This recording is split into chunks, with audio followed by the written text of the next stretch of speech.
ফের ছেলে ধরা সন্দেহে গণপিটুনির অভিযোগ সামনে এলো।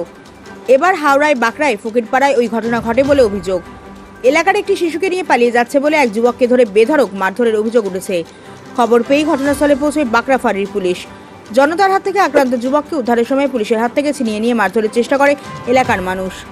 শনিবার রাতের ঘটনায় চাঞ্চল্য ছড়িয়ে পড়েছে। पता ही तो होएल निकल का कर बखन पानी आवत है झाए झाए वाले पानी नहीं थी पते से चलते नहीं होत है रौद करी होला और अच्छा पते हुई पहले कैसा पत्ता था? पता ही तो अच्छे होएल रायपुर बागान में। हाँ, बटे कौन सा पत्ता कैसे पत्ते हो रही है?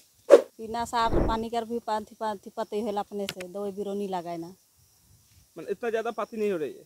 होएल आ ज्यादा होएल पते थोड़े कौन और अखन तो जंगल में भी जाए नहीं हमनी कर बागान ठो कटे के पूरा जंगल हो जाए उकर चलते भी पते हो नहीं पारे थोड़े जंगल के सफा कर दो और अच्छा पते हो और अच्छा पत्ते। आपका नाम क्या है?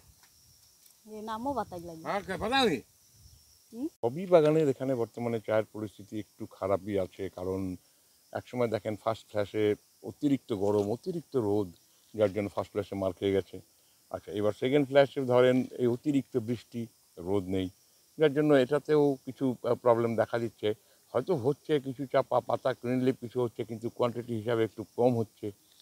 এবং জানি না পরবর্তীতে যদি রোদটা ঠিক থাকে, যদি রোদ বৃষ্টি, এটা তো ন্যাচারাল ওয়েদারের সঙ্গে অঙ্গাঙ্গিভাবে জড়িত, যদি এটাকে এইভাবে থাকে এবং রোদ যদি হয় তাহলে হয়তো আবার কোনো জায়গায় পুনরায় আবার ফিরে আসতে পারবে।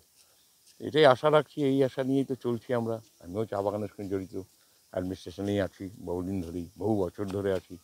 সুতরাং আমার যেটুকু ধারণা আর কি, ডুয়ার্সের সবই একই অবস্থা, সব বাগানেই কিছু কম বেশি হচ্ছে, পাতি চলছে এই।